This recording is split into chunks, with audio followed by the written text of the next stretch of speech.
Hey guys, what's good? What's going on? We got ourselves quite the doozy of a video today, so I think we should just go ahead and get right into it. Today, we're gonna go over the astrology of Dragon Ball, the entire multiverse, at least as much as we know, at least as much as I could find to put in this video. So here's the 3 things we're gonna be doing today. Number 1, talking about every planet I can find. Number 2, describing interesting things about the planets and the races that live there. And number 3, seeing if the Supreme Kai's claim of 28 planets with mortals on them is true or false. The answer is a bit more complicated than you'd think.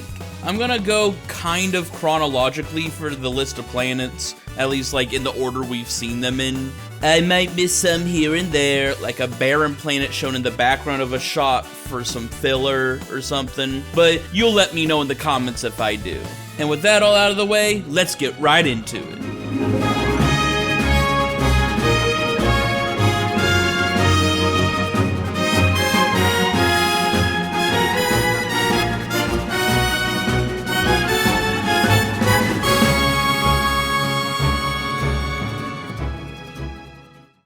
First off, let's talk about the overall makeup of the multiverse. There were once 18 universes. They were created thanks to a good Supreme Demon King calling upon the Super Majin Raimus to create multiple universes for Demon Realmers to explore. This would obviously imply that the Demon Realm was one of the first things in the multiverse. Raimus would then become the highest authority over these new universes, and appointed members of the Glind race to become Supreme Kais to watch over each of them. Eventually, a Demon King successor named Abara, father of Dabara, would eventually seal passage to the outside world, making the Demon Realm isolated from the rest of the multiverse. At some point, Zeno would somehow become the one in charge of these universes, as Raimus seems nowhere to be found today. The relationship between them is unknown for now, but hopefully we'll find out in the future. At one point, Zeno became mad enough to wipe out 6 of the 18 universes, whittling them to the number 12 that we know today. Dragon Ball Super represents each universe as an orb, with supplementary material dividing them into different sections. Those sections being the Living World, Otherworld, and Hell, with also the Land of the Kais orbiting the sphere, and the Demon Realm being at the bottom tip of the structure.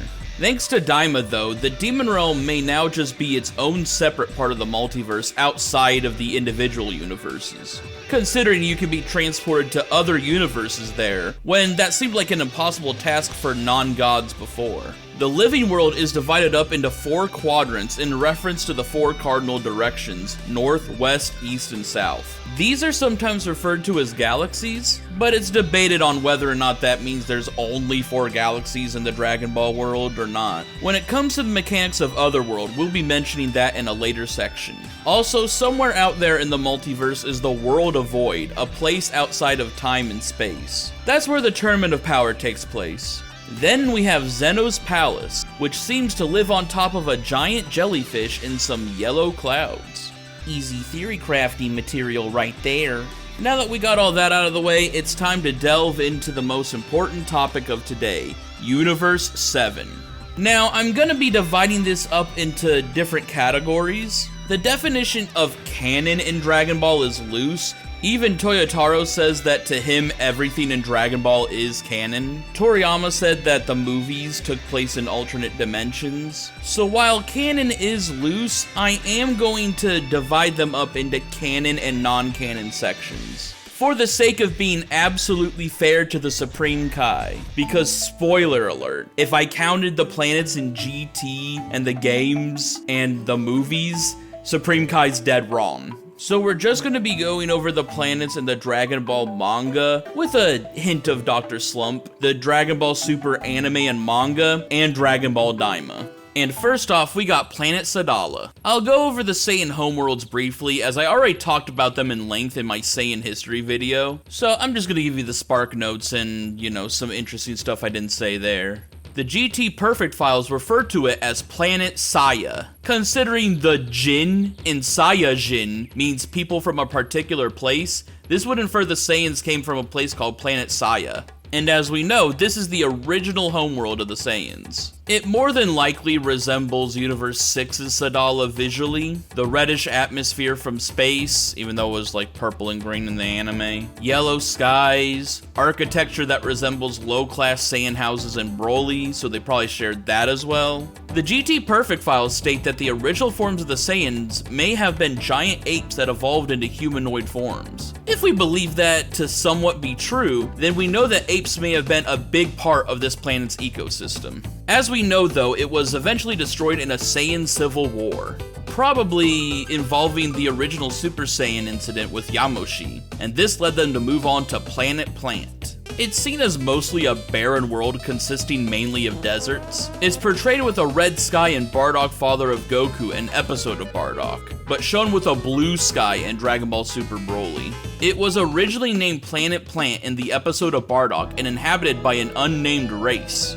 Let's just call them the Plantians for convenience sake. They lived small, humble lives in their villages, I guess farming and stuff. In the Z filler in GT, it was originally the home of the Sufurians, or Tuffles in the dub. Thanks to them, advanced cities were formed throughout the planet. After the destruction of planet Sadala, the Saiyans would also land there in search of a new home. One important feature of this planet is its gravity, which is 10 times that of Earth's. This would lead to its inhabitants developing ways to cope with this high level of gravity.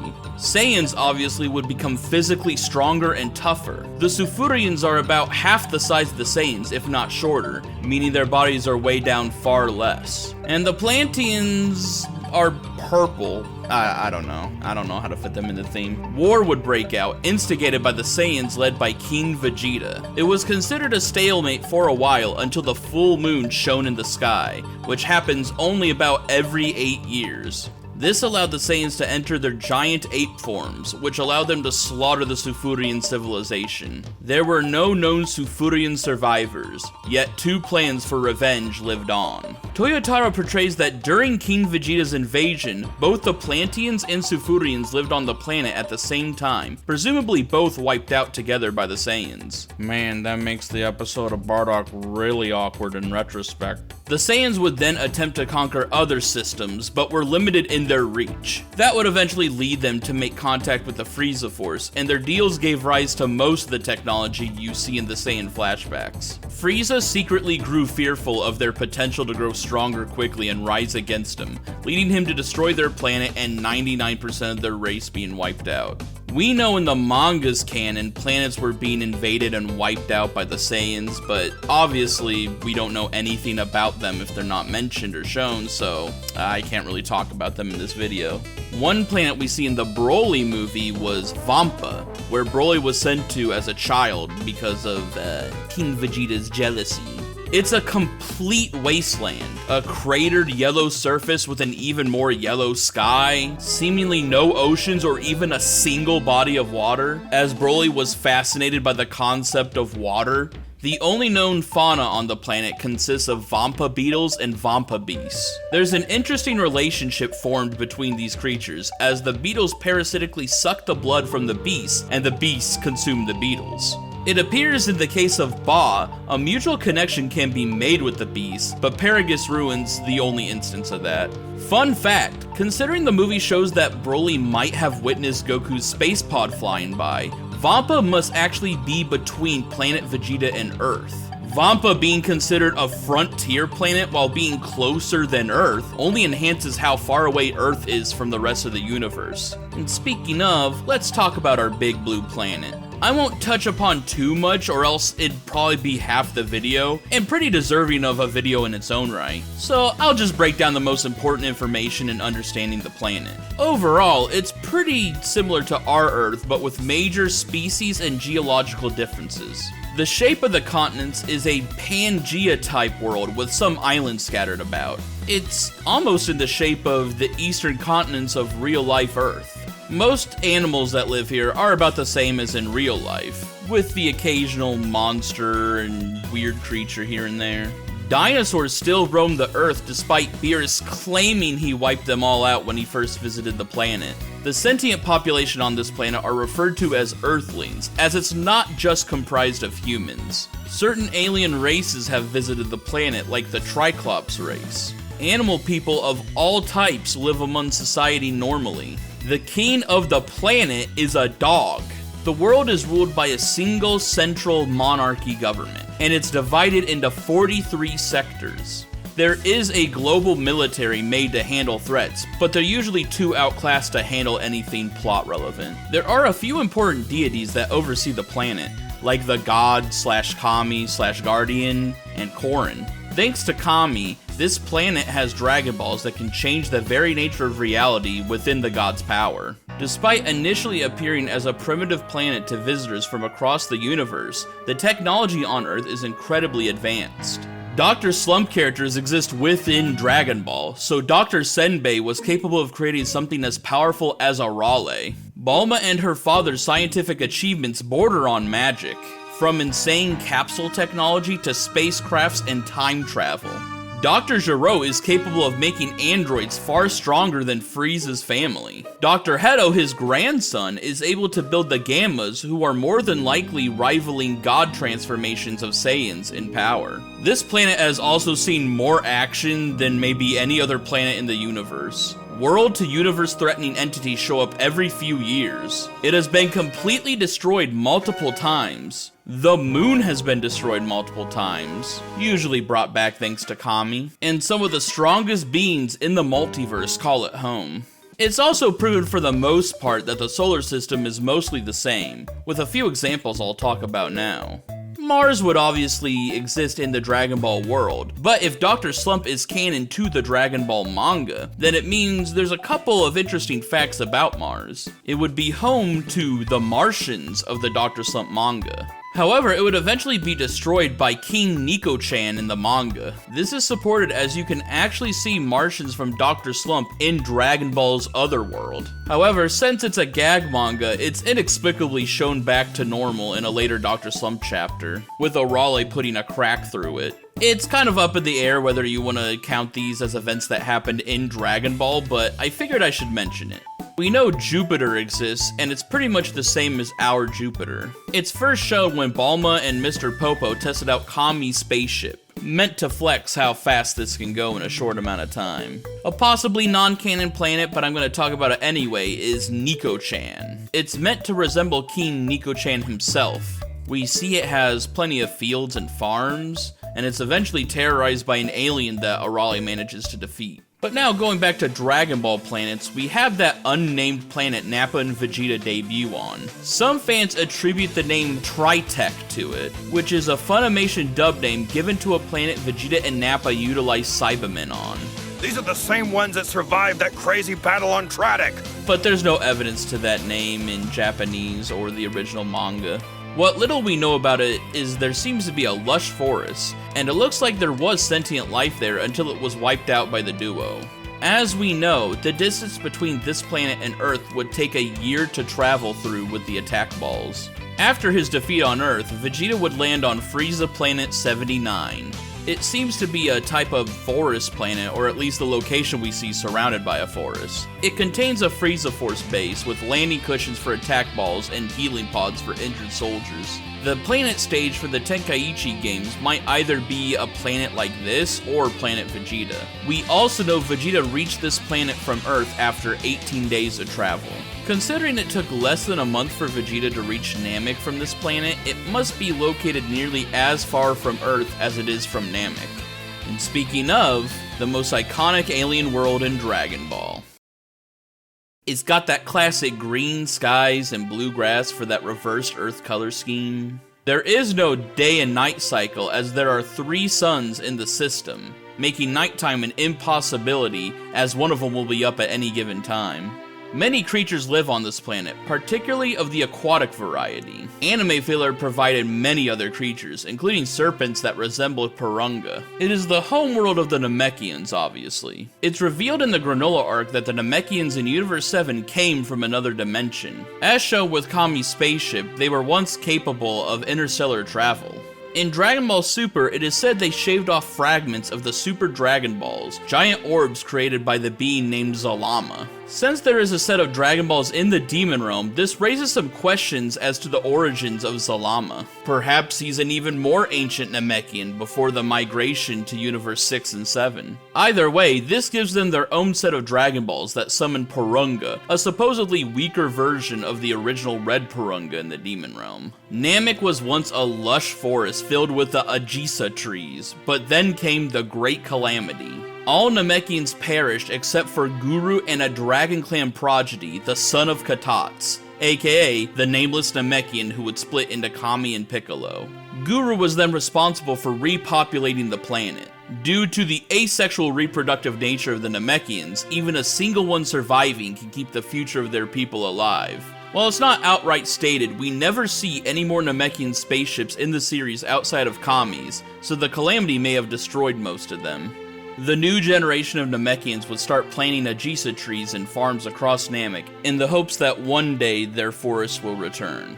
There are several Namekian villages, each carrying one of the Dragon Balls to safeguard. Many of these villages don't carry large numbers, usually around 30 and sometimes as low as 11, meaning the population of the Namekians are still low and are recovering by the time of the Namek arc. The Maima region is where Frieza's spaceship would eventually touch down, and would be a very important spot throughout the arc.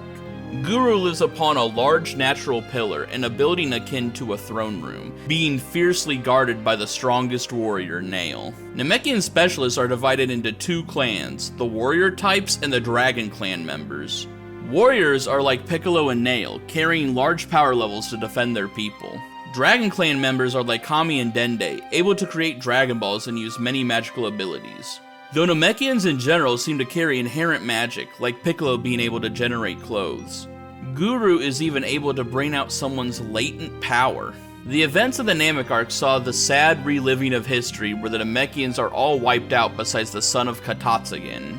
While most of them do get revived by Earth's Dragon Balls, their planet is destroyed in the process. The survivors then wish themselves to a new planet a few years later. In order to create the Spirit Bomb to defeat Frieza, Goku needed a lot more energy than Namek's low amount of life at the time could give. Therefore, he gathered energy from neighboring planets, some of which were shown in the filler for the Z anime. Since we don't know too much about them outside of that, I'm just gonna leave it at that. Now finally, we're starting off into the obscure planets, starting with Planet Brench.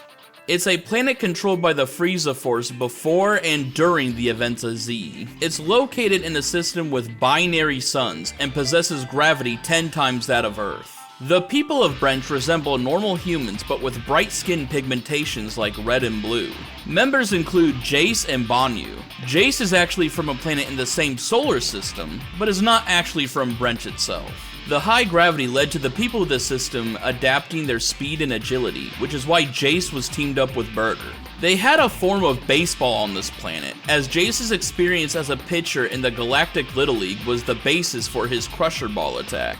It should be noted in Dragon Ball Super Broly, the Ginyu Force was established when King Cold abdicated his leadership role to Frieza. Therefore, King Cold was more than likely responsible for adding this planet into the Frieza family empire. Now we have Planet Lit, also called Lilliput in the Viz manga translation. When giving Gohan and Krillin their armor, Vegeta mentions that these smaller armors were made for the people of this planet. While we never see the Lydians in the manga, we do see that they are a race of bird-like humanoids in the anime filler. We see Vegeta on this planet asking the location of Goku to an injured member of the race. A large amount of soldiers are wiped out by Vegeta in the anime, but there's no telling if that means he actually wiped out the planet's population or not. Either way, this didn't happen in the manga, so I'll say the planet still has Lytians living upon it today. And now we have the world of Yardrat, the iconic planet where Goku went after his battle with Frieza. It's portrayed the same way in the anime and Dragon Ball Super manga, being a rocky landscape with a yellow sky. The Yardrats have a city they congregate to, along with a ruined city Vegeta fights Yuzun of Moro's crew in. Why the city is abandoned goes unexplained. The Yardrats use the design of both the anime filler and Dragon Ball Online's designs. The type that Goku first encountered were the pink kind that had pointy ears and whiskers. The second type are green and resemble slimes from Dragon Quest, and they're also shorter than the initial type. Considering how the second type are portrayed, they may be the leaders of the Yardrat people. They are governed by a being named Elder Paibara. There's also evil Yardrats called Yaki in the game Dragon Ball Sagas, led by a being known as Soba, with Goku needing to defeat him in his time there. These could be considered actual combat adept Yardrats. The beings here are typically forbidden from teleporting off-world. While not physically powerful, the strange techniques they use via spirit control are what the Yardrats are really known for. Instant transmission allows the user to hone in on a key signature and teleport to it. Goku only learned this far, and barely tapped into any other aspect of spirit control. They also have the abilities of cloning, gigantification, and many more. But the other big technique learned in the series is Force Spirit Fission. It's the process of separating beings from their ki if that energy didn't originally belong to them, aka stolen energy, absorptions, fusions. The Ginyu Force pod Goku took went straight for Yardrat, meaning the Ginyus were planning on taking the planet once their business at Namek was finished. Some sources state the Ginyu Force was scheduled to attack the planet until Frieza gave them the orders to go to Namek. In Resurrection F, Frieza actually knows about instant transmission, which may mean the Yardrats are known throughout the universe for their strange techniques. When the Namekians were wished to a new home world, they established it as New Namek. Everything is about the same as Old Namek in terms of the landscape, and the Namekians started growing their Ajisa trees once again. It became an important place for the heroes in many ways, like bringing Dende to Earth to replace Kami's vacant position, utilizing their Dragon Balls to save the universe against Buu. Its location is unknown to the wider universe, as Frieza's remnant forces desperately search for it to obtain their Dragon Balls, but to no avail. However, the Namekians were once again wiped out when Moro invaded the planet, but those who had their energy stolen are revived thanks to Vegeta's spirit fission technique. Apparently, the Dragon Balls simply existing on their planet were able to preserve their bodies so their souls could return. Let's talk about the world of Metamor, home of the Metamorans. The name should ring a bell, as the Metamorans are the inventors of the Metamoran fusion, otherwise called the Fusion Dance. After Goku's death in the Cell arc, he learned many things in Otherworld, including this dance from a deceased Metamoran.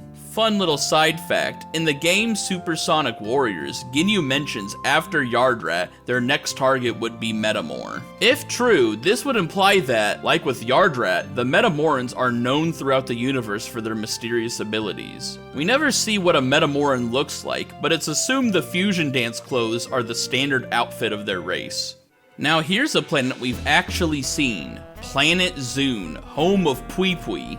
This is the planet where Vegeta utterly humiliated him on. Also, a majority of Babidi's men are Zune aliens. The surface of the planet is red and rocky. It has breathable air, as evidenced by the Saiyans having no difficulty breathing. But yet, the atmosphere doesn't seem to be visible, or the few times we've seen it are just at night. The planet also has 10 times the gravity of Earth, which seems to be a common trend amongst the stronger worlds of the universe. In the Morrow arc, this planet shows up once again, where all the inhabitants are wiped out. Eventually though, they are all revived thanks to the Dragon Balls at the end.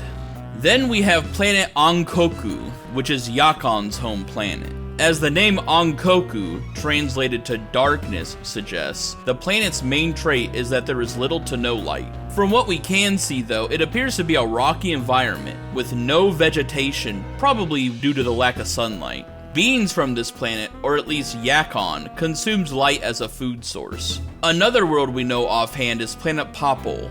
It's mentioned by Kibito when he teleports Gohan to Earth, as when Gohan requests his father's gi, Kibito remembers it as the color of the droppings of frogs on planet Popol.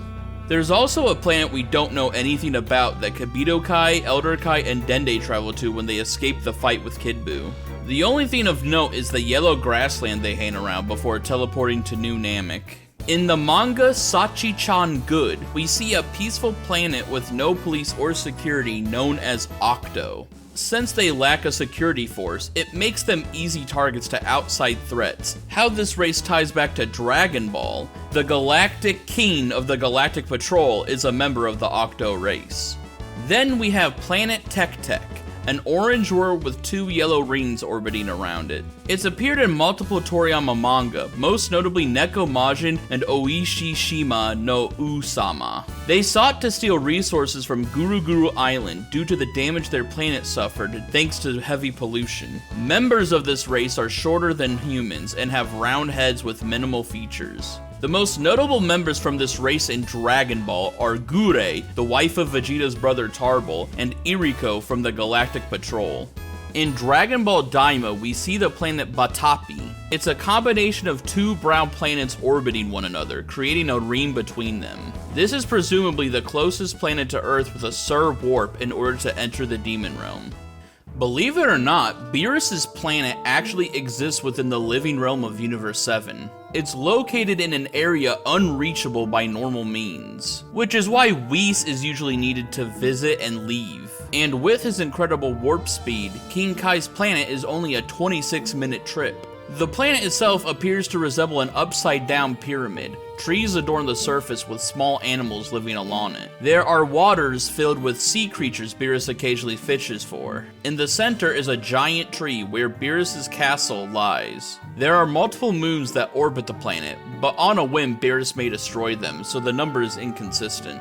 Then there was that planet of warthog men that Beerus destroys half of because they served him greasy food. Since we can assume the people with Beerus were the world leaders, Beerus has essentially ruined the government of this planet and they'll need a complete restructuring. And that's assuming the planet somehow survives, not collapsing in on itself or causing even further damage for only being half a planet. Then in the manga, he instead goes to an insectoid planet to test their food, which seems to consist of mostly aquatic animals. After they fail to poison Beerus, they attempt to attack him with weapons before Beerus erases the planet for good. Whis inquires that Beerus planned to destroy the world from the get-go anyway. Beerus responds that he couldn't let those jerks keep breathing, which potentially means the people of this planet, or simply its leaders, had a known wicked nature. Then there's the jungle planet of Mogina. Here, the world is inhabited by large kaiju-like dinosaurs, and the residents here, the Monginians, are short beings with 4 eyes and arms. The chief of their people can also enter a battle mode that resembles some sort of demonic creature. While Beerus initially wanted dinosaur meat from this planet, his fickle nature made him change his mind after defeating the Monginian chief. Afterwards, he destroyed the entire planet, and in its explosion, he saw the silhouette of the Super Saiyan God. Then there was a planet Beerus mentioned he destroyed because he grew tired of their food, named Monsur. Then there's planet Watrin, where Whis brought Beerus some fish from. Don't know if that means it's an ocean planet or not, but that's all I gotta say about it. Then came the Snackians from planet Snack, who challenged Mr. Satan after believing he was the one to defeat Beerus. Appearance-wise, they resemble lions with greenish-blue skin and hair. Apparently, they are locked in a war against a race of dog-like aliens, which is why their one weakness happened to be B. By the time of Resurrection F, Frieza Planet 17 was the current home base of the army. It was either a snowy planet or just going through a winter season by the time we saw it. Once Sorbet and his officers receive word that an unknown entity wiped out their second strongest force, he commits to the plan of reviving Frieza.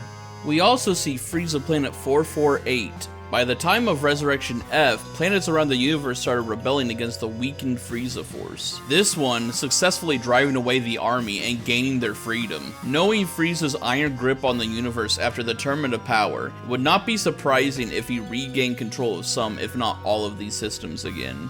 When Bulma bribes Beerus and Whis to Earth with a giant parfait, Beerus comments on how the strawberries resemble the brains of giant frogs who live on the planet of Manu. We also know that Beerus and Champa destroyed many planets during their frivolous back and forth battles. A world shared between Universe 6 and 7 is Planet Sweets. Not much is known about it other than the people who live there make tons of sweets and desserts. According to Champa, the food they produce in Universe 7 pales in comparison to the food this planet makes in Universe 6, but he could just be biased. Then another important planet in the universe is Zuno's planet, a giant cube in the cosmos with a forest growing on top. Zuno and his attendants live here and are information brokers, as Zuno has knowledge of everything past and present within the entirety of the multiverse. Because of this, many demand to see him.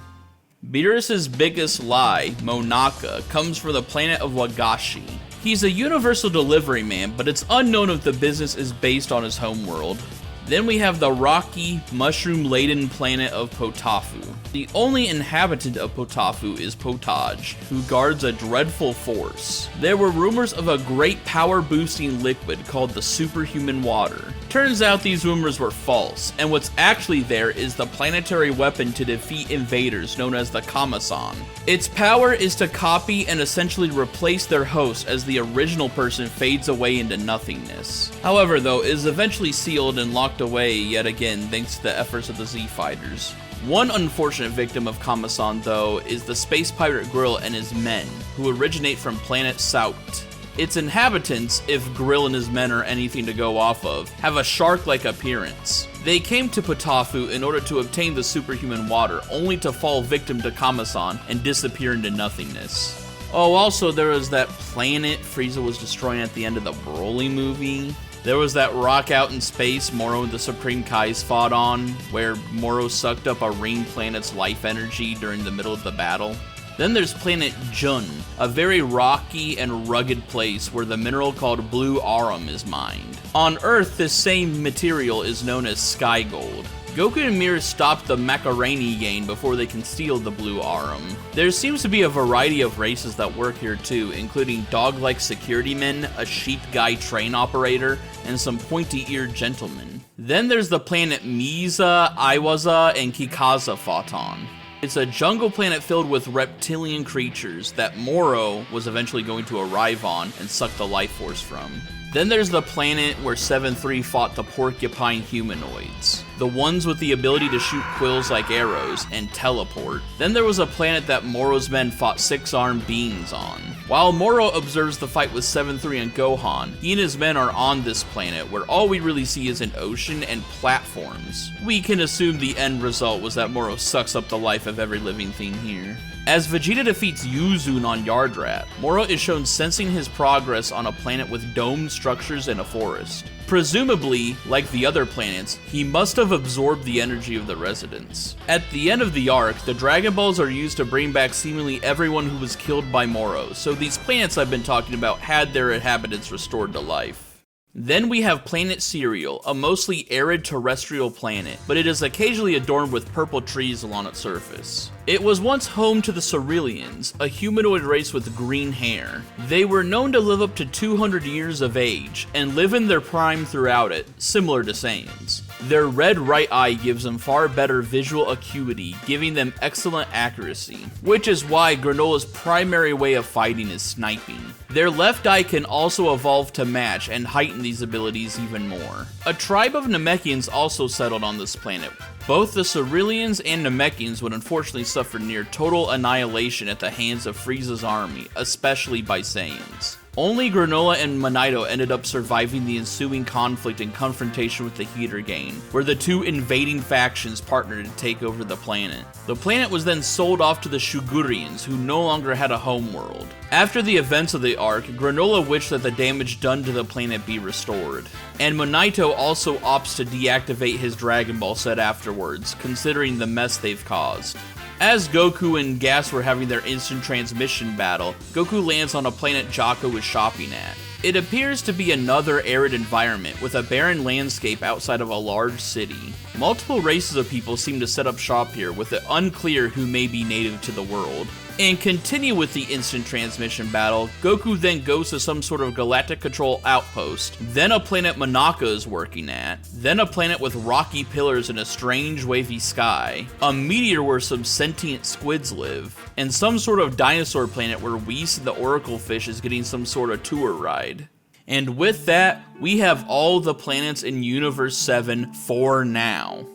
Now, let's go over the list of planets we currently have, and see once and for all, is the Supreme Kai correct or wrong with the information we have? So let's assume when referring to mortals, a mortal is an intelligent, sentient creature. Bulma asks how many planets in Universe 7 have mortals on them. Shin says 28. Bulma then follows up with asking if there's any with strong warriors on them. Supreme Kai states he hasn't measured their strength. This means the number of planets mentioned has nothing to do with mortal strength, but simply how many planets have intelligent creatures on them. So let's go down the list right now. Number 1, Earth. Number 2, Mars. Number 3, Nico-chan. Number 4, Frieza Planet number 79. Number 5, Planet Brench. Number 6, Planet Lit. Number 7, Planet Yardrat. Number 8, New Namek. Number 9, Planet Metamor. Number 10, Planet Zoom. Number 11, Planet Ankoku. Number 12, Planet Popo. Number 13, Planet Octo. Number 14, Planet Tek Tek. Number 15, Planet Batapi. Number 16, Planet Watrin. Number 17, Planet Snack. Number 18, Frieza Planet number 17. Number 19, Frieza Planet number 448. Number 20, Planet Manu. Number 21, Planet Sweets. Number 22, Zuno's Planet. Number 23, Planet Wagashi. Number 24, Planet Potafu. Number 25, Planet Salt. Number 26, Vampa. Number 27, the planet Misa, Iwaza, and Kikaza fought on. Number 28, Planet 7-3 fought the Porcupines on. Number 29, Planet Moro's men fought the 6-on Beans on. Number 30, Planet Moro's men fought on with domed structures. Number 31, Planet Jun.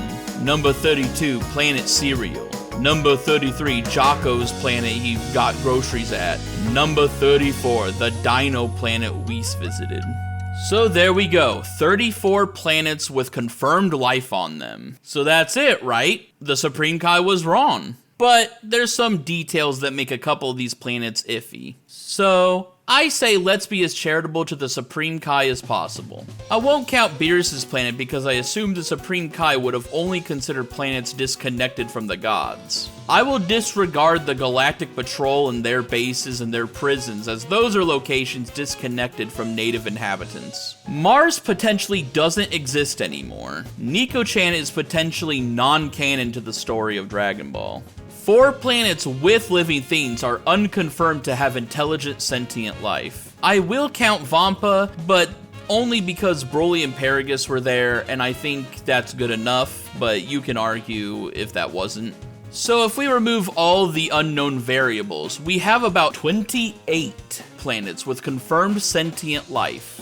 So there you go, the Supreme Kai was right after all. Well, not really the case either. Important things to remember are, this doesn't take into account planets introduced in future material, obviously, where literally all we need is just a couple more planets and he's wrong. This doesn't take into account the homeworlds of many aliens we see. I don't think just because some men are in Frieza's army means that Frieza destroyed their home planets and enslaved them, as we see with Planet Brench. This doesn't take into account Universe 6 planets that aren't mentioned in Universe 7, because while they have the same general planets, Beerus or Frieza could have destroyed them. And once again, we are assuming a mortal in Dragon Ball means intelligent life forms. So if we mean just living things, then we already know he's wrong. So while Shin may not be proven wrong so far, even this list that's highly generous to him shows that it's incredibly unlikely there's only 28 planets with mortals on them. Basically, you're on Fraud Watch, buddy. But you were always on Fraud Watch, so what's new?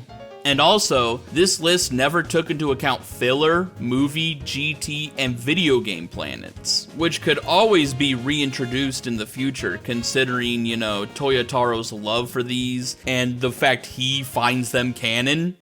So now let's go into the filler of Dragon Ball Z, where we get quite a selection of planets. We see Saiyans capturing and destroying planets in King Kai's story about the Saiyans' history. Then there's planet Arlia, home of the Arlians, an insect-like race. It's a desolate wasteland, probably thanks to the war King Moai waged to take it over. Vegeta believes the planet has very little value and ends up destroying it.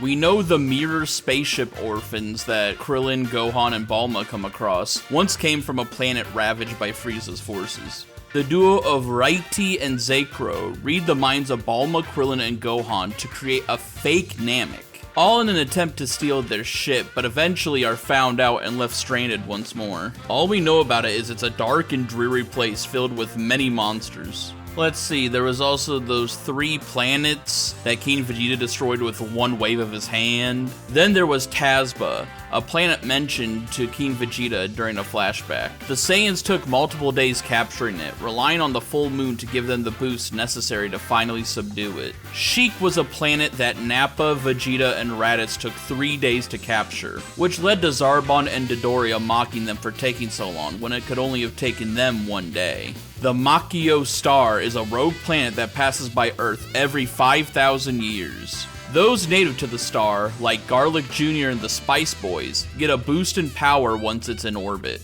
It even gave Garlic Jr. enough strength to break out of the dead zone. Since it was a source of their power, its destruction at the hands of Gohan severely weakened Garlic Jr. and he was sent to the dead zone once again.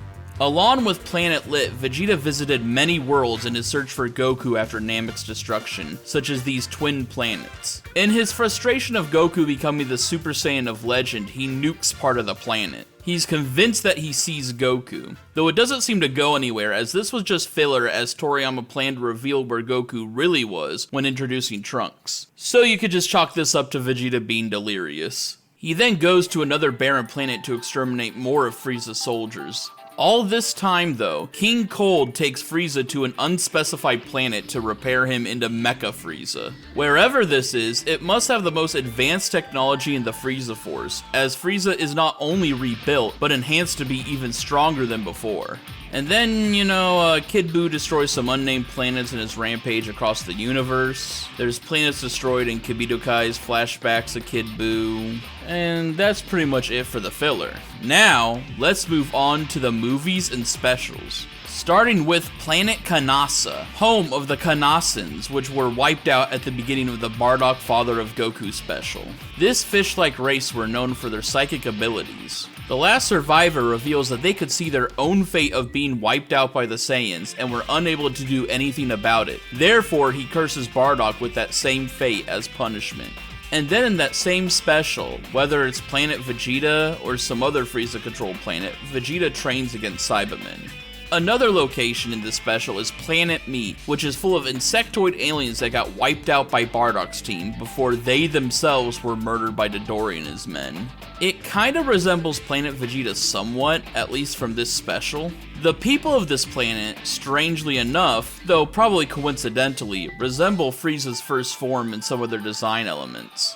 Supplementary guides in Shonen Jump magazines would give some context to some of the planets that some of the movie characters come from. For example, Planet Nuts is where Crusher Corps' second-in-command Amon comes from. Mr. Amon here was locked away in a prison until Turles attacked the planet and gave him the opportunity to escape.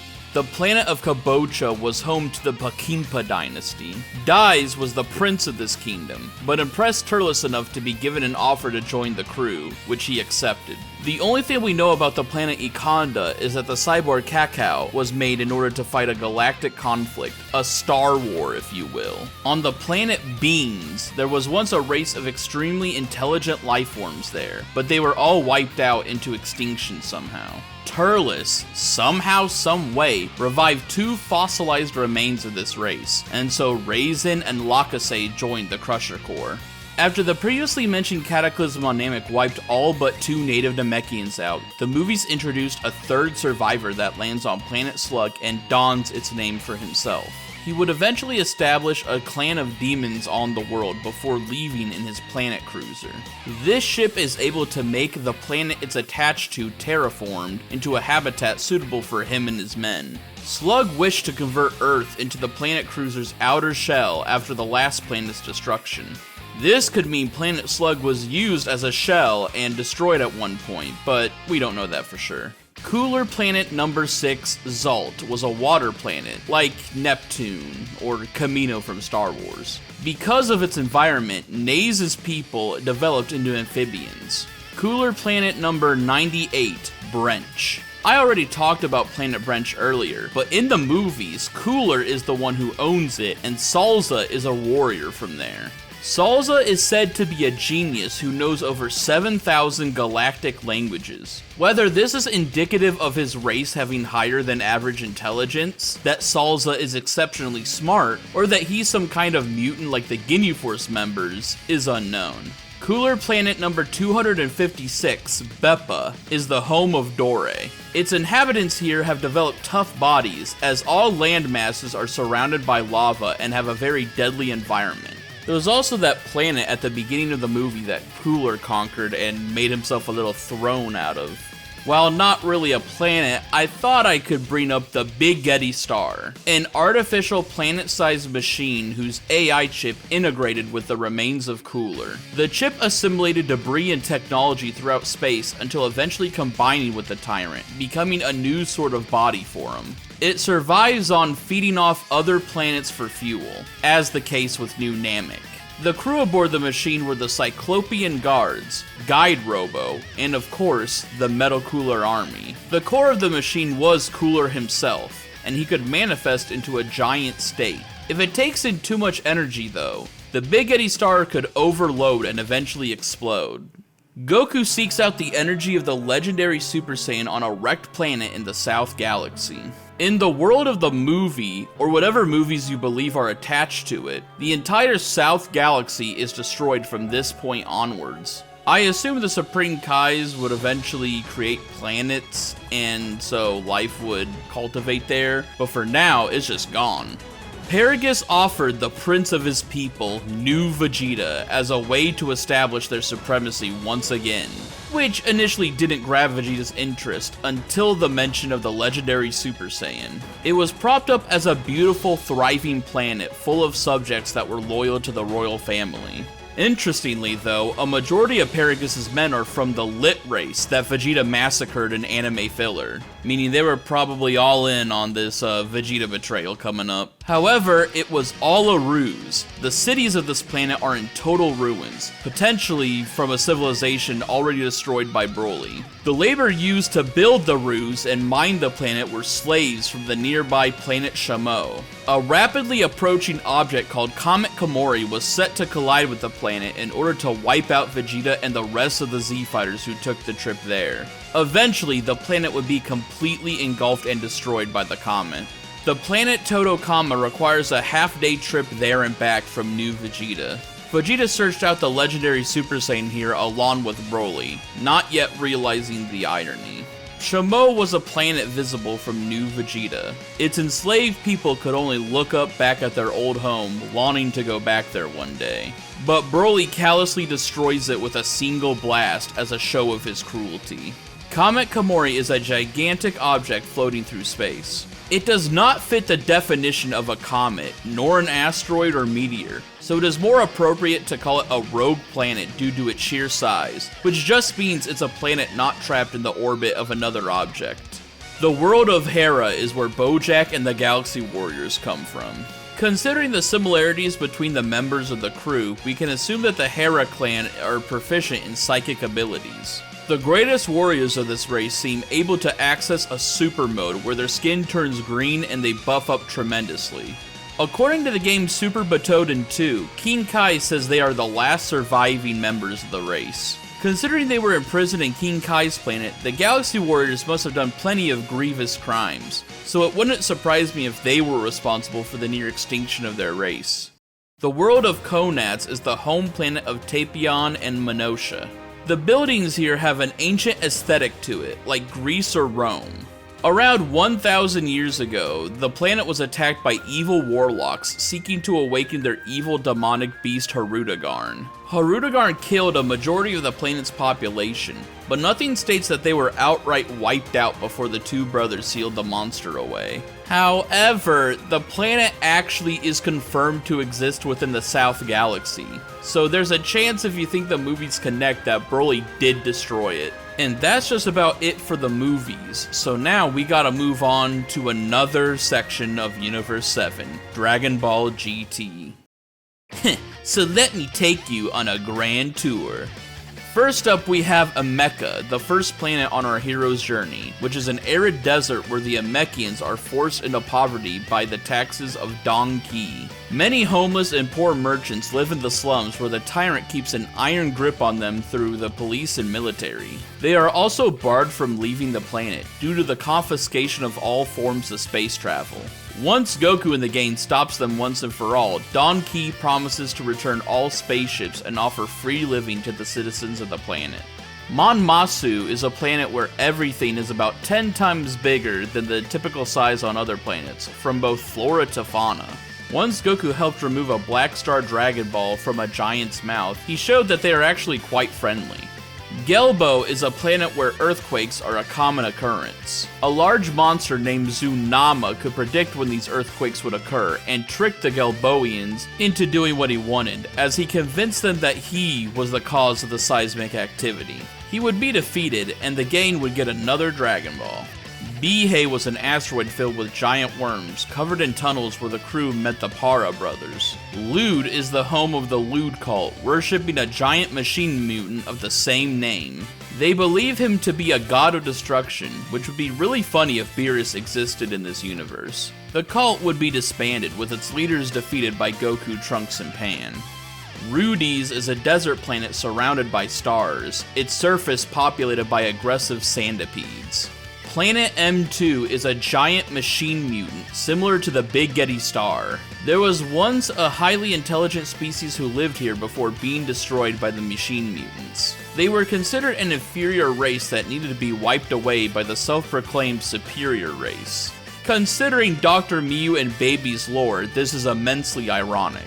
It's mostly a wasteland, but there is a huge city that is the center of the operations. A teleportation device at the top of General Rildo's headquarters links directly to Dr. Miyu's planet.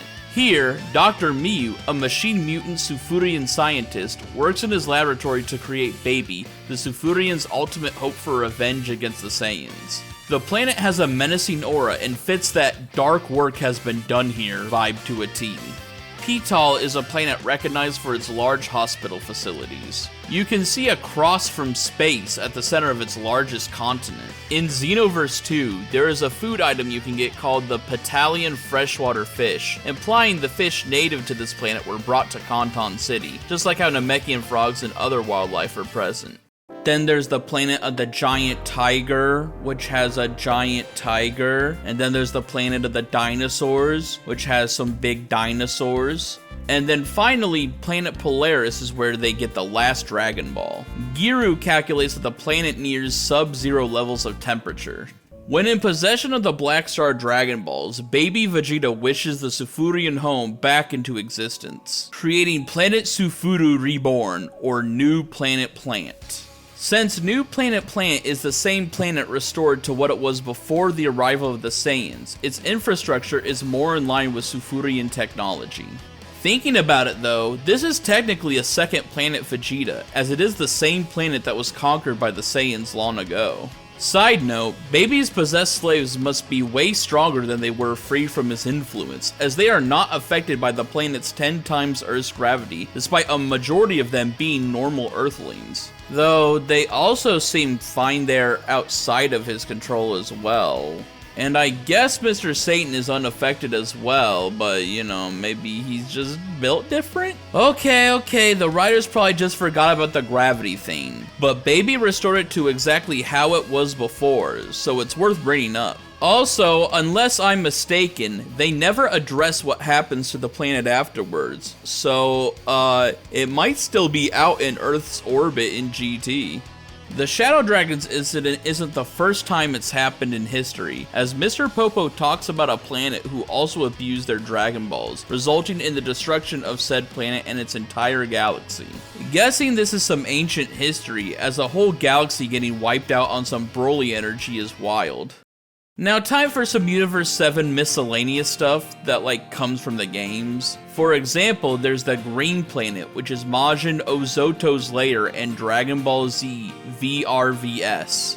Then there's Planet Bowl. I couldn't find the original name of this planet, but since the people here are called the Bolians, I'm just gonna take a wild guess. It's also called Planet Boss in the Dragon Ball Z The Animated Adventure game. The Bolians, or Boss, whichever name you go by, are the race of Goldo from the Ginyu Force. While sizes may differ, a common feature is their set of 4 eyes. Some, if not all, of their race has psychic abilities. Goldo's time stop technique came from his mutant powers, which is a trait of all members of the Ginyu Force. While Goldo showed incredible survivability as simply a head, his powers showed that he still needs air to breathe.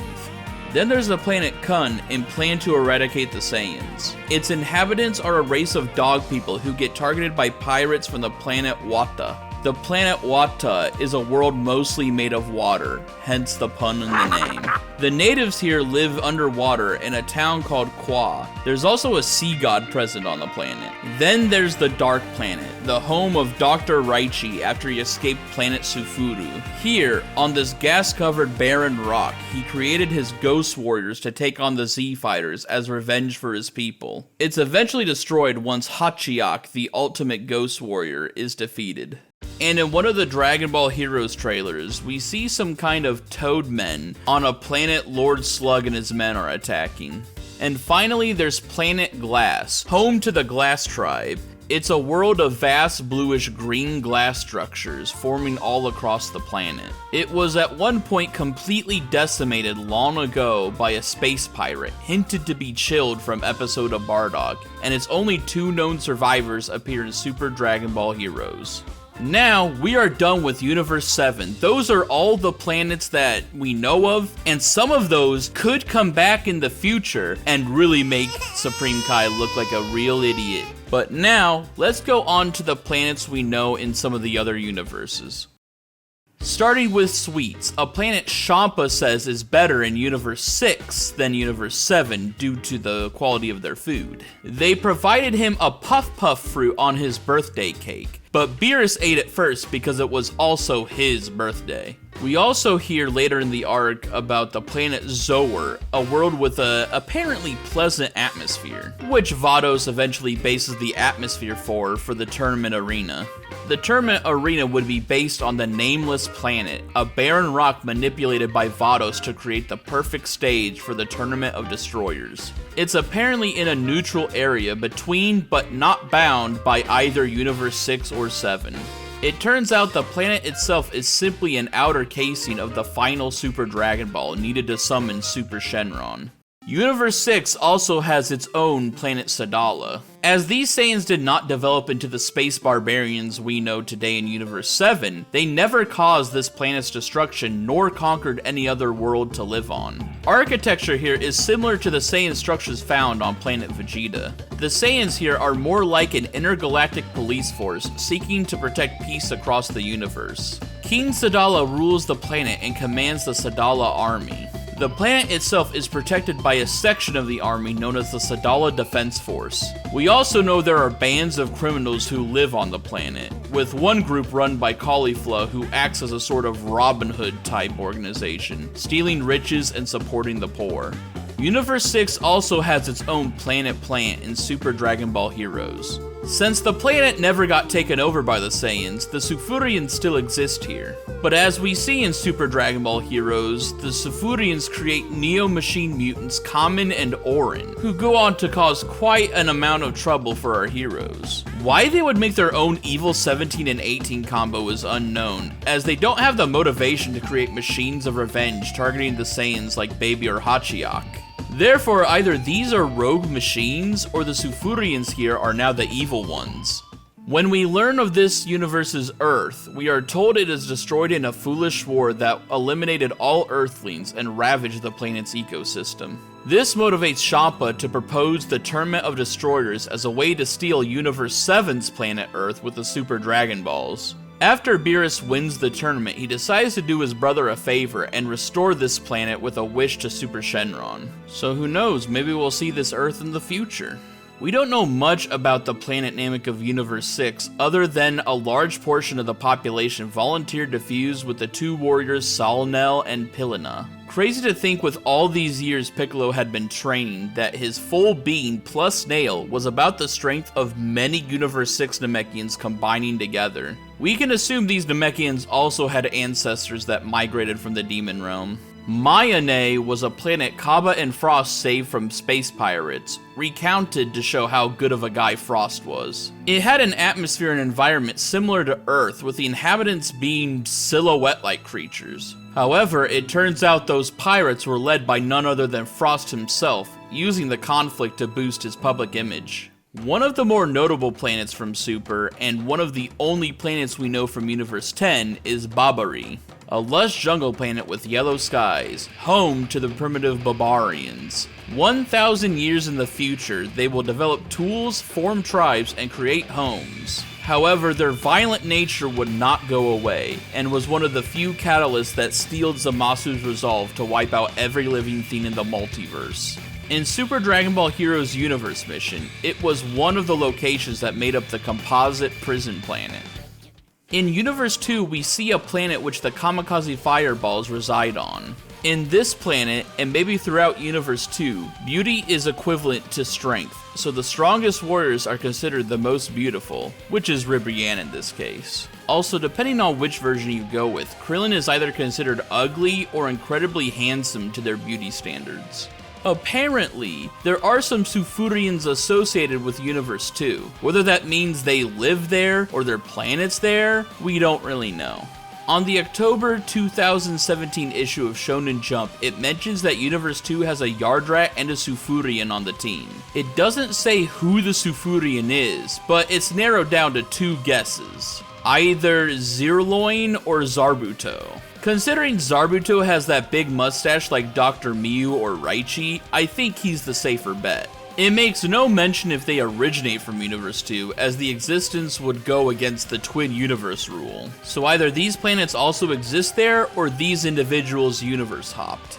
Just like Planet Sufuru, it's unknown if Planet Yardrat also exists in this universe, or if Jimizu just found his way into Universe 2 by himself, or with another group of Yardrats. Jimizu seems well versed in combat, considering how Yardrats seem to be more reliant on their special spirit control abilities. Retroactively, however, the Moro arc makes Jimizu look worse because he either was very inexperienced in spirit control, or Universe 2 Yardrat's best warrior only knows how to do instant transmission. All we see from Universe 9 planets is that it's a ruined universe filled with crime, pollution, and ruins.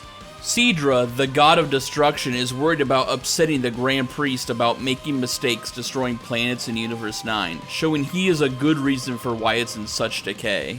Belmont sets his mind to destroying a planet before being summoned by the Grand Priest, surrounded by Jester Girls. Whether that's the theme of the planet or not, I don't really know.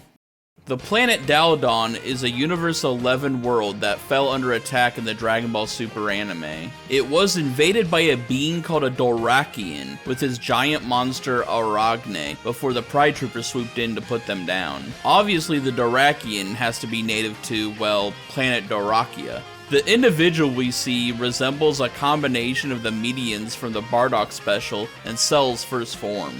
Then there's Planet Boss in Universe 11, which has the same name as one of the names Goldo's planet has. It was attacked in the manga by a guy named Choki and his minions. There seem to be a multitude of races on the planet, meaning it's probably a world where people visit and come to live across the universe. Or it's got the same situation as Dragon Ball's Earth. Then we hear about Planet Tawale. Hey, wait a minute. A planet in Universe 11 related to a galaxy prison, where some of the inmates broke out. Jiren took care of the incident there and managed to fly across space to Planet Boss to stop Choki in time. Topo calls it a remote planet, so I guess the distance must be insane within that time frame, like flying from Namek to Earth in a few minutes. Topo has drinks with Kasserol on an unnamed city planet. In their conversation, Topo talks about the Pride Trooper base on Netfis, where the Universe 11 team is training for the Term into Power. The God of Destruction Arrak's planet. Not much to say about this, other than the design it uses was the original design for Beerus's planet. Belmon's is very similar to Arrak's, except he has giant air balloons and a circus tent for the whole clown motif. And now that we've talked about every planet within the living worlds, let's talk about Otherworld. Obviously, we know about the check-in station where King Yema judges souls for reincarnation. And then, once you take the long and arduous path of Snake Way, you make your way to King Kai's planet. a tiny little sphere where the Lord of the Worlds, King Kai, resides along with his monkey Bubbles and in the anime, Gregory the Cricket. It used to be about 100 times larger than it is today, until Beerus destroyed it after King Kai annoyed him in the game they played. Its gravity is 10 times that of Earth's, which was an important step to Goku's journey of acclimating to the same conditions his fellow Saiyans lived in. It has a few trees, a couple buildings, and a one-way road for King Kai to take Sunday drives on. It was destroyed when the volatile cell detonated there, ending the lives of everyone, including Goku. In the movies, this event would lead to Bojack's game becoming free and escaping to the living world. King Kai would ask Porunga to restore his home, but before he could request any desired changes, Goku interrupted and asked for the planet to be restored to the way it was, as its normal state was perfect for his training. The other Kais must have planets they look after as well, as King Kai was afraid the others would bully him for losing his planet. Zamasu's time as a regular Kai showed that he also had a tiny planet with a little pig mascot he resided over. The world of heaven is an incomprehensibly big planet in Otherworld, similar to Earth in appearance. Videl corroborates the universe model information, which states that heaven is comparable to the universe in size. This would mean the Otherworld in general is far larger than the living world. In the anime, good souls, and Dabura, seem to be sent here to live peacefully, but we know in reality most souls are cleansed and then reincarnated. Goku is shown training with King Kai on this planet when South Kai tries to brag about his new fighter. With heaven, there is also a hell in Dragon Ball. Though, interpretations make it differ, as it was never shown in the original manga. Baba's warrior Devil says he lives there. We can assume other devils like him also originate from there. In the anime, hell is another aspect of Otherworld, with ogres and demons shown to appear along with the souls destined for eternal punishment. There are multiple locations, like the Bloody Pond, a prison for unruly souls, and a large wasteland filled with spikes. This contradicts the idea that souls reincarnate in Dragon Ball, so Resurrection F showed a different type of hell. Each planet seems to now have its own separate hell dedicated to it that souls who refuse to pass on suffer in until they give up. In the case of Earth, it's a flowery field with angels and stuffed animals playing around and torturing souls like Frieza with their happiness and music for eternity. Then we also have the Grand Kai's planet, where the Grand Kai lives obviously. Here he chills out and relaxes and also hosts the Otherworld Tournament, where souls of great heroes that got to keep their bodies can participate in. Then there's the sacred world of the Kais, home to the Supreme Kai, with one of these planets present in every universe. The one in Universe 7 is surrounded by moons and flourishing with life. It is considered sacred ground to the point not even the Grand Kai is allowed to set foot there. Apparently, meetings between the God of Destruction and Supreme Kai happen here, and it was in one of these meetings where Beerus got fed up and sealed the old Kai in the Z-Sword. The one in Universe 10 has a building where Gowasu and at one point Zamasu live in. Whether being stubborn or actually confident, Elder Kai says that Goku, Vegeta, and Kid Buu can do whatever they want, but the planet won't be destroyed so easily, potentially speaking to the durability of this world. Now, the Galactic Patrol talk about how messing with time is an extreme violation of universe laws, which was probably passed down by the Time Patrol. The Time Patrol themselves occupy the Time Nest, which is a location outside of space and time. Now, I plan to go over the Xenoverse and hero stuff one day, so I'll keep this brief. The Supreme Kai of Time is assigned to look over all timelines. While she may be afraid of other gods like Beerus and Zeno, she actually holds more power over them than you think. She is a single individual who more than likely doesn't have other counterparts in other timelines, similar to Toa and Mira. She could control the fates and existences of pretty much all mainline series characters if she desired to. And if the Time Nest was ever truly destroyed, every timeline would be annihilated and everything within them erased. So yeah, it's a pretty important place. And finally, we're here, the last section of the video, the Demon Realm. The Demon Realm was initially Dabura's origin and nothing more than that. As Dragon Ball kept producing more content though, much more has been added to it, some information even conflicting. I'll probably talk about the Heroes version of the Demon Realm fully in another video someday, but today we'll focus mostly on Daima's take of the realm. It's the home of the Majin, which seem to be a collection of different races present within the demon realm. The most well known are the classic demon types like Dabura, Toa, Mira, Fu, and Demigra. Then there are the animal type Majins, similar to the animal earthlings. The ones we associate as Majins most of all are the artificial type created from magic, like Majin Buu, Ku, and Du. And then we got all sorts of other creatures like ogres, goblins, trolls, gargoyles, and plenty more. And there are a couple other races too, which I'll break down with the different worlds. Ki is a foreign concept to the people here, where magic is the main power source. It is controlled by a demon king from the first demon world, and their laws are enforced by their personal army called the Gendarmerie. The shape of visible ears on Demon Realm denizens are pointy. Many groups of people left the Demon Realm, so a decent number of pointy-eared people and races may come from here. Though it's faulty to then assume all people with pointy ears in the regular universes come from here. Have you ever heard the phrase, all dolphins are whales, but not all whales are dolphins? Well, while people from the Demon Realm have pointy ears, it doesn't mean everyone with pointy ears just comes from here. But since Shin said that you can assume most people with pointy ears are from the Demon Realm, you aren't really wrong for guessing that for a majority of them. While that would put a lot of races under the idea of not originating from the universe they reside in, it doesn't really take away from the multitudes of beings who don't have pointy ears.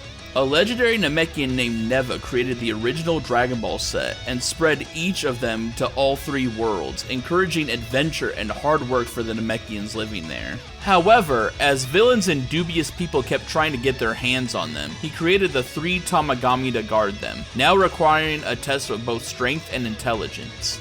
Each world was then sealed by a barrier set up by Neva, made to limit the amount of trouble coming to the second demon world from outsiders. To then access different areas of the demon realm and leave to the outside universes, you must use a system of beings each called Sir Warp, and give your authorization code and coordinates to where you wish to go. However, to help Goku and his friends, Neva deactivates the barriers. The third demon world is a giant realm with no set planets but two suns. It's ruled by King Kadan, a benevolent yet rowdy ruler of this plane. The Majin who live here are viewed as poor and of lower status than the other two worlds. There exists a sea of darkness that will lead to the death of anyone who falls into it. Volcano islands are scattered throughout the sky, which produce thick gas in the air. The atmosphere filled with this gas hampers movement and weighs down anyone wishing to fly. This would be lifted once Goku fires a Kamehameha through Goma that smashes through all three demon worlds and lightens the air of the third world. In the second demon world, there doesn't seem to be a centralized planet or government structure, leading to each planet more or less governing themselves under the control of the first demon world. The air is much lighter here, so it's easier to move around and fly. The oceans are populated by krakens, which will attack anything they see. They seem to be able to handle an attack from a, albeit nerfed, Super Saiyan 2 Vegeta. Here are a few of the planets we know exist here. The original homeworld of the Namekians, planet Namek. Its building ruins appear to be the same structures that modern-day Namekians use. A combination of their water becoming polluted, visitors harassing the Namekians, and being under the tyrannical rule of the Demon Realm Kings forced the Namekians to find a new place out in the multiverse, with only Neva remaining behind in case they return. We also know of Planet Mega, home to the Megaths, and much like GT's Mon Masu, everything here is much more gigantic than the norm on other planets. It is the second most dangerous planet in this world, due to every creature treating other alien beings as nothing more than weird insects. Even the King of the Demon Realm and the Gendarmerie avoid the planet. The most dangerous world here, then, is planet Giga, home to the Gigaths, where everything is simply just bigger than it is on planet Mega. We never get to see what it looks like, and it almost seems impossible to imagine things that big. The second demon world also shows us the planet of the Kaishin, which is the home world of the Glins, or the race that becomes both the Kais and Supreme Kais. There are 5 trees on this planet that give birth to members of the Glind race. Unfortunately though, the trees have died out as the Glind left for the outside realms, and now the Glind face extinction. This planet was also talked about in the Dragon Ball Super Exciting Guide, and I'll just assumed it got moved to the Demon Realm. But I'll talk about it as if it might still exist in Universe 7. In Universe 7, the Glint may have created a world similar to their Demon Realm counterparts, just like the Namekians did. It's said that the Glint here are born from trees, but I don't think that's the case anymore if they're going extinct due to dead trees. And lastly, we have the first Demon World. This is where the ruler of the entire Demon Realm resides. This plane is extremely hot and is seemingly barren outside of the castle grounds. As the hotspot for the Demon Realm army, the people's lives are rooted in domination and power. After Ku defeats Goma and he becomes the new Demon King, we will most likely see great changes in the Demon Realm's political structure and living conditions in the future. That was a doozy. I somehow managed to beat the length record I set with my Saiyan Forms video. And this took a lot out of me and took quite a long time, but man, it was fun. World building is one of my favorite themes, and something as chaotic as Dragon Balls is really fun to explore. Knowing me, I may have missed some things, and if I did, I know you'll let me know in the comments below. And tell me, what are your favorite obscure planets and races in Dragon Ball? Everyone's got their favorites, so I'm curious to see what you guys have to say. But thanks for stopping by once again. The support I've received in such a short amount of time is incredible. Please have yourself a good day, and I'll see you all later.